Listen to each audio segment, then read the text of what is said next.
Hello, all you meeting planners and future meeting planners. Today we have a great guest, Jim Kalbach, who is with Mural. He is their kind of brand ambassador, the Chief Evangelist, I think is his official title. And they're doing great things, and I really wanted to bring Jim on.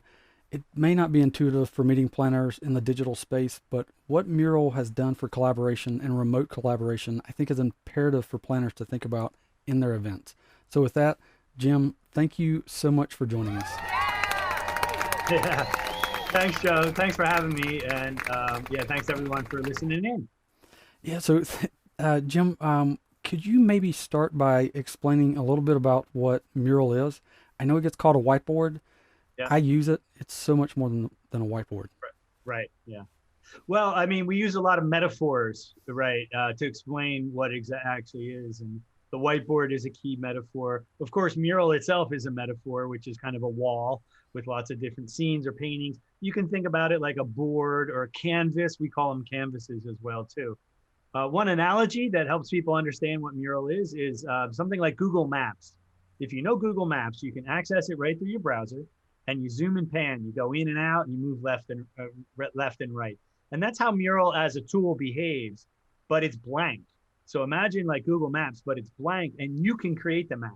So you create the map of your thoughts in sticky notes. You can also add documents and links to videos and all kinds of other multimedia content you can add. And I think that's where it kind of breaks the boundaries of being a whiteboard, because it's so much more than just adding a sticky note to a board, right? Yeah, and I think one of the great values of a tool like that is with the templates. So you can create your own, or there's some that are already there, and you can kind of take people through a journey, right? And Yeah. I think that's been lost. We were looking for easels or giant post-it notes in a conference room somewhere at a conference, and that can be facilitated online across continents. And I feel like Mural's been doing that for almost a decade, maybe. Yeah, yeah, it's true. Yeah, 2011, the company was founded. I joined in 2015, so I've been around for 6 years now. But yeah, no, I think your observation is absolutely correct. And when I think about a meeting or a session or a workshop of any kind, I think about it spatially across a canvas. So imagine you have this big wall that you can say, introduction, warm up, the meat of the meeting, have a conversation, prioritize, and get some action items at the end of it. And you can literally carve out areas on this space that you get for each of those conversations, so that your agenda, the agenda for the session and the flow of the session, literally goes left to right across the canvas. And all the participants in the session have a place to comment and work and add their thoughts and add their sticky notes all at the same time. So I like to say, the canvas and the space on the canvas in Mural is also the flow of the workshop and the flow of the agenda as well, too. Yeah, that's so true. And I particularly have been looking at it for clients with who are doing workshops, because a number of clients who are moving from in person, solely in person, to digital in the past year, they gave up on workshops, which there's such value in it. If you're doing a conventional workshop with breakout groups, or smaller tables, or you're trying to do a design charrette, or I mean, there's just so many possibilities. I wonder if you have any thoughts on maybe tools, Mural being one of them, could actually bring that back in a digital space without the need to have long bouts of travel, or waiting for Yep. in person to return. No, absolutely. And my role here as chief evangelist is not just to talk about Mural all the time. It's really to talk about remote facilitation and remote collaboration, and that means the other tools around us, right? Because we realize we're not a conferencing platform. There's no audio and video built into Mural, so you need something like Zoom or Google Meet or whatever you're going to use to have that audio and video. We don't have a really good chat function, so you might need Slack or another tool like that. What we believe is that you have a digitally defined workspace that has a collection of tools that come together, and each one of them has a special function, right? Chat versus audio and video. But Mural is kind of a missing link, because what it brings to the table is this chance to collaborate visually, right? Sketch and add sticky notes and that kind of thing. So we do very much look at the ecosystem around us, and we've identified kind of 5 key functions that you really need to have a really great meeting or workshop. And I kind of hit on some of them already. You know, it's a conferencing tool to do audio and video. You know, a chat or a text communication tool. We also think that there are some background kind of infrastructure tools, like a place to share files and a place to share things. And then there's also planning tools as well too. You know, your calendar, your email, your Basecamp, and that kind of thing. Well, you know, Mural as that 5th category brings the visual component to all of that.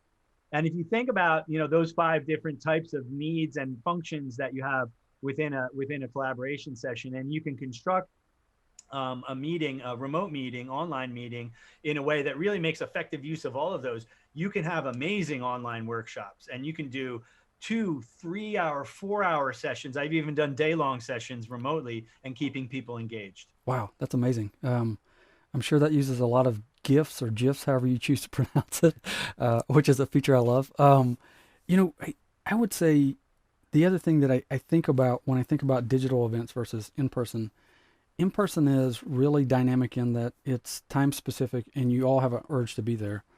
Um, Digital, people talk about on demand or you know, watching it after and skipping the actual event. But Right. with something like Mural and a workshop, you have a really different opportunity. I would say it's almost more like Slack, what you mentioned, in Right. that you can continue to work asynchronously in that same kind of canvas.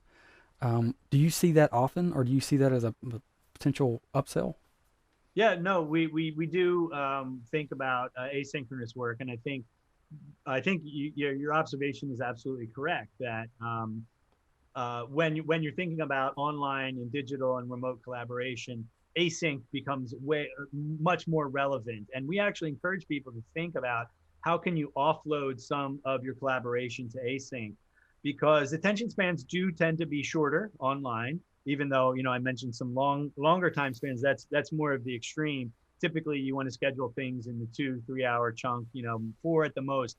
But think about what you would have need to have done that you can do async, and then just come together for the most important parts, right? And we still find, even in a remote setting, working with digital online tools, we still find that there's a sense of urgency that people have when they're doing that synchronous collaboration, right? So if you're going to do a workshop and just say, yeah, I'm just going to record it and you can watch it anytime that you want, right? That's kind of e-learning, right? Online learning. You don't have that same sense of urgency. You also don't have the participation and the engagement with the instructor, engagement with each other as well too. But you can absolutely simulate all of that in an online setting. Yeah, can you maybe expand a little bit on building that participation out or encouraging that participation? I know there are a few superpowers that kind of help with that some, but you know, one, could you maybe go through the superpowers, and then two, Yeah, based on your experience, like what are other things that people could do and kind of get yeah, out of this really paper on the wall kind of mentality? yeah, yeah. Understand. I'm going to start with that second question first, and start thinking outside of Mural a little bit. Like I said, it's really about that tool ecosystem and what you can do there. And you know, we encourage people to think creatively how you can engage people through multi channels and multi modes, right? So you can use, you know, Zoom, for instance, you know, teleconferencing. Most teleconferencing softwares, probably all, have some kind of chat function. And you can use that to your advantage to just do a quick shout out or a poll. Hey, everybody say hello. Where are you from? How do you feel today? You can do some shout out questions. You can do Q&A through that chat there as well, too. You can also use online polling tools like Poll Everywhere or Slido or Mentimeter as well. You can also use webcams. We've, you know, hand signals. We've done things where people have to get up and demonstrate a stretch. So actually using the, you know, the audio and the video to get people engaged. So really thinking about your total tool set and what you can do to engage people. Inside of Mural, so now you have this digital visual canvas where people are collaborating, and it is a cloud-based application. So if you're familiar with Google Documents, multiple people are in the canvas at the same time, and you can see what they're doing as they're doing it. So if you, Joe, if we were in a canvas together in Mural and you added a sticky note, I would see that sticky note and I could go interact with that as well too. So you have this peripheral sense of presence. You can see the activity and you can see the work that people are doing. in the Canvas. So a lot of the when we structure workshops, a lot of that engagement that you're asking about does happen online, and really structuring things in a kind of a micro time box manner. And by that I mean, if you had a half an hour segment and you were going to do some ideations, I wouldn't just walk in and say brainstorm for a half an hour. I would break it down into 5-minute chunks, right? And one of the features that we have is a timer. So just putting a timer on and everybody sees that timer, that puts a sense of urgency on it. And guess what? They're not going to multitask and look at their email during that 5 minutes, and you'll get that engagement. But breaking it down into small time chunks, using the timer. We also have a summon feature where you can bring everybody over to the same spot in the canvas. We have some fun features like the celebrate feature, so confetti comes down. We have some new ones coming out, Joe. I don't know if you've seen them yet, where you can give a thumbs up and a heart symbol. So kind of like on Facebook when you like something. So as a participant, you can say if you like something. You can also comment. There we have a commenting function and a chat function. There's also private mode, which I just used today in a workshop. Actually, worked very, very well. Where when you go into private mode, you can't see other people's sticky notes. So it's much, yeah, That's yeah. awesome. That's So hyper you don't have focused. that, yeah, yeah. Looking across the room on other people's boards. And then a voting feature. It's a very simple voting tool. It's a dot voting tool, but very, very effective to get people's engagement. And it's not any one of those things. It's all of those things. So when I think about a workshop, I think about what question am I going to throw out in the chat as people are coming in that they respond to. I might have a poll or two that I put up in the middle to get people's vote through something like Poll Everywhere. Of course, then in the Canvas, I'm going to do a voting session. I'm going to have people follow me. I'll do the celebrate now and then as well too. And really, if you just kind of time those things out, right, over a 2-hour, 3-hour, 4-hour session, you can really hold people's engagement. Oh, that's awesome. Yeah. I'm waiting to see those hearts. I haven't seen those in action Yeah, yet. it's fun. It's fun. Yeah.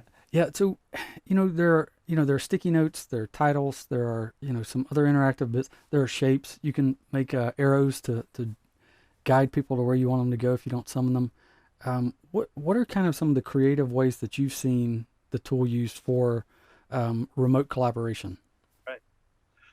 Yeah, I mean, we have some basic elements that simulate things that you might draw or sketch or put up on a whiteboard. But I think also, I mentioned this before, you can add links to a canvas as well too. So it's not just a place to get ideas out, it's also a place to bring information together.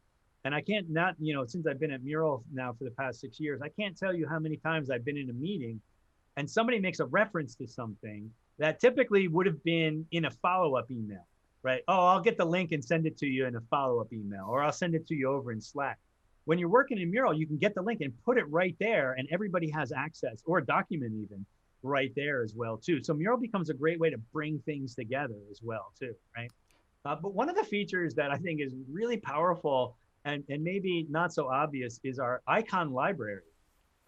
We have the ability to drag out it's just a small little icon of pretty much anything that you can think of, because we actually tap into something called the Noun Project, which is an open source icon project where designers contribute their icons to this open source platform, and there's about 2 million icons there. So if you want to express yourself in words, we have sticky notes and titles, but you can almost always express yourself in a little image as well too. It's not a picture or anything like that. It's actually an icon. It's rendered like a font in our tool, and you can change the color of it and change the size of it. So if you're talking about strategy, you can bring a little strategy icon over, which is usually something like a chess player or something like that, right? And it's really fun to use that in a creative way to say, okay, let's brainstorm, on some topic. And the top ideas, see if you can match those with icons, so you're also expressing yourself visually. So the text and the visual really makes it memorable. Yeah. And so, and I think another aspect of those links that you mentioned, I know I've used it with Vimeo to great effect, because then if you record something and pop it in, you can use it as a reference if you have to pick up a session for a second session or a third session, instead of trying to muddle back through everything you've done before. If you do a recap, you've got Right. this little 1 minute right there, right? And Yep. Yep. um, that is just an amazing feature to have. Kind of that access right there in the come join me in Mural, watch the recap video. Let's take off again. So Right. Exactly. I think there's some real time savings Yeah, yeah. in kind of extending those things out, and that's really one of the great advantages of Mural. I would say can just keep it stretching it over, right? Yep. Yep. No, yeah, that's a great observation. And yeah, I love that idea of kind of continuing. Like I said, you want to think about things in smaller chunks. Whereas, in the past you might have flown somewhere and spent a day or two on site and it was very, very intense. You might want to take that same interaction and the goals that you have from that and break it up into smaller sequences. But then how do you continue that? And having the canvas, it's great because you just go right back to it and it's right there, right? And Yeah. I don't know about you, but when I used to work in an office, you'd do things like you'd be in a meeting room and then you'd write "Do not erase" on the whiteboard. You ever do that before, right? Not with That's success. because you right, exactly. Well, then the cleaning crew comes in and wipes it off, right? But that's because you don't have your own whiteboard. But with Mural, you have a digital, portable, shareable whiteboard that you can bring around with you, and it really keeps the momentum going. That's something that I talk about quite a bit. Momentum, particularly creative momentum. If you are brainstorming and doing something creative, you don't want that deflation that happens, and you can keep that momentum going. Yeah, when you're saying that, it actually makes me think of something. As these larger format multi-touch screens come online and become available, do you think Mural will be a default tool for use in kind of these hybrid instances? Um, We hope so, and we actually we have a native app, so you can access Mural right through your browser. You don't need to download anything. We do have some downloadable apps for Windows 10 and for the iOS environment for either an iPhone or an iPad. And particularly with Windows 10, if you have a large touchscreen device like a Microsoft Surface Hub or any other large touchscreen device, as long as it's running on Windows on a Windows 10 machine, you can actually use Mural on that device as a touchscreen, as a big touchscreen. The advantage there, and I think you kind of hinted at it, is this hybrid situation where you do have some people in the room and other people aren't there physically, right? You can still be collaborating on exactly the same thing, the mural, the canvas, that you can bring that up. The folks in the room can go over and write on it or touch it.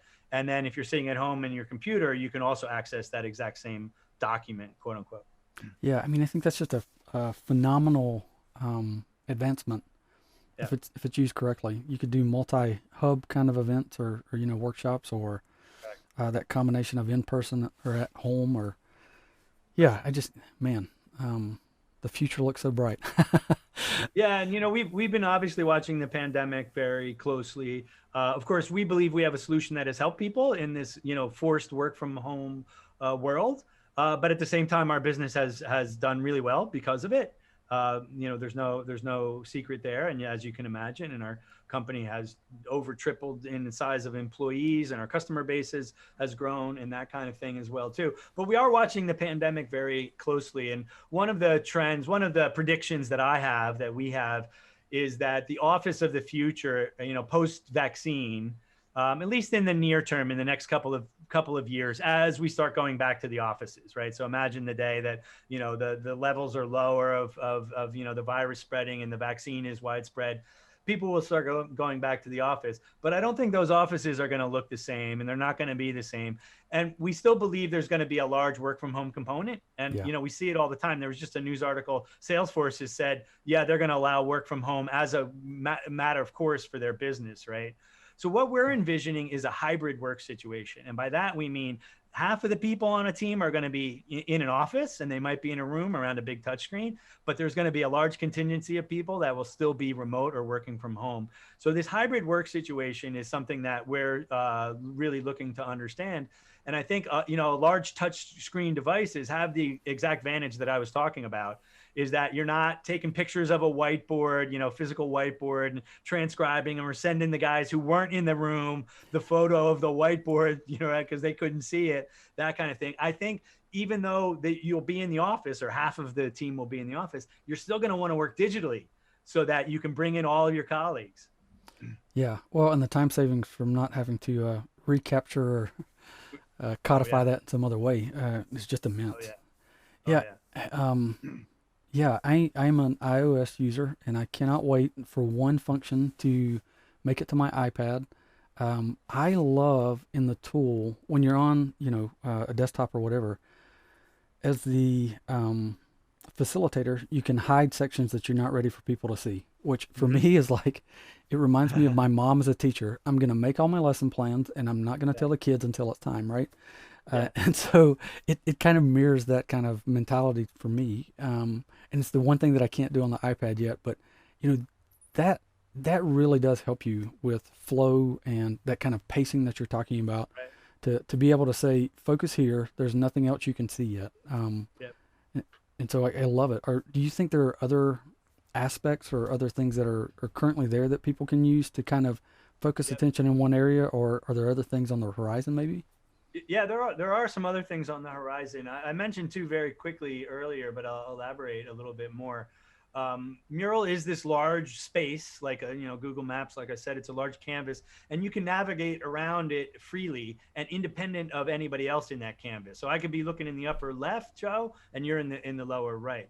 But it's also possible to sync up your viewports that you could follow me, Yeah. and then as I move around, I'm actually moving your viewport around. We've upgraded that function recently. Well, recently, I said about a year ago, maybe a year and a half ago, to include what we call a facilitation superpower. Yep. And if you're designated as a facilitator in a canvas, what you can do is you can actually summon people over. So that kind of forces them to follow you temporarily. So that if you're the leader of a session and you want everybody to look at the instructions before they go off and do their things, you can summon them over, and then in the canvas that they're all looking at the same thing, right? So that's another way to focus. And the other one that I quickly mentioned is what we call private mode. And what private mode does is it masks any content that somebody else in the canvas writes, so the other people in a session, what they're writing while you're in this mode, and then you can do the big reveal. I just did a workshop where it worked out really great. We had this big grid with all these different topics in these boxes, and you had to kind of interact and respond to the questions in these boxes, and we were all doing it simultaneously. And then we did the big reveal, and then there was just all this content that we didn't realize we had all these ideas there. But that was also another way to focus, right? Don't look at other people, don't look at the rest of the camera. Just do your activity right in front of you as well. So does that latter feature, the last one, does it help with groupthink or to alleviate some of that? I think it does, yeah, and kind of looking over at your neighbor, and I don't want to say cheating, but you get inspired from your neighbor, and you kind of bring that over.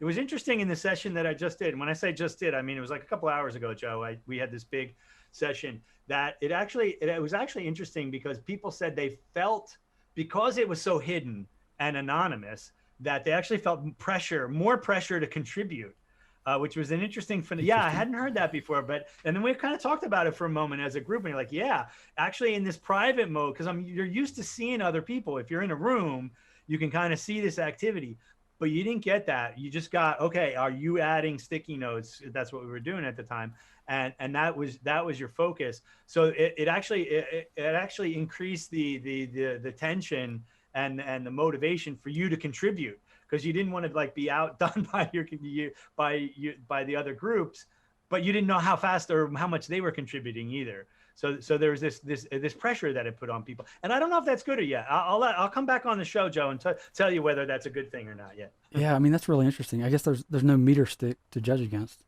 Right? Yeah. That's fascinating. I hadn't thought of that. Yeah. So, um, you know, are there other things that would be really um, beneficial from Mural for someone doing a workshop at a digital event? Are there Yeah. things that I haven't really teased out or asked about? Yeah, I mean, I think a lot of it has to do. There are features in the tool, like we just talked about, right? And there's, you can do confetti across the screen and thumbs up and things like that. And then some of these, facilitation tools, and that's great, and they can be very, very powerful. But I also think just rethinking your method. So I'm really interested in taking techniques and methods that we might do offline and really making them digital friendly. And I think there's still a lot that we have to explore there. And when I say we, I mean Mural, I mean the world. Like rethinking some of our approaches in terms of timing and prompts and volumes, and even just flow from one thing to the next. So you can really rethink that, leveraging the power of digital tools that you have in unique ways. So as you mentioned at the top of the show, we have a lot of templates And a template is kind of a pre-formatted mural that is a method, usually a series of activities, and you can make your own as well too. So, again, beyond just the functionality of Mural, it's kind of rethinking how you're engaging people and knowing what's available to you and recombining that in novel ways. That's really where my mind is these days. Interesting. So I guess, if I might ask you one more question, if there were three books that you could recommend to event planners or workshop leaders to kind of read and kind of hone in on that problem or other problems, what are Yeah. three books that someone kind of coming fresh into this digital facilitation tool might benefit from? That's a good question. I'm sorry to say, but I'm actually going to recommend our own book. If you go to mural.co/ebook, it's mural.co/ebook. We've been working with remote facilitators and remote teams for myself over 6 years now. And we put some of our best practices that we've learned ourselves the hard way, and that we've seen other people do as well too. And we put that into a book. It's not just an advertising brochure. It's 70 page ebook with a lot of research and thought behind it as well too. So I would highly recommend that. And then I recently just got a book. I'm gonna have to look up the exact title if you don't mind. A guy named Joran Oppelt. He wrote a book around meeting design that just came out around visual meetings. It's called the Visual Meetings Field Guide by Michelle Royal and Joran Slane Oppelt. Interesting. The Visual Meetings Field Guide. And then the last one is the David Sibbitt's Yeah. Visual Meetings book. That's kind of a well-known one out there. Thank you so much for doing this, Jim. It's great information. For anyone who's watching to the end, thank you. And please join us again next Thursday. We'll have another great guest. Subscribe if you want to get notifications. And look for links for Jim and Mural and their great book in the description below. Thank you, and we'll see you next week.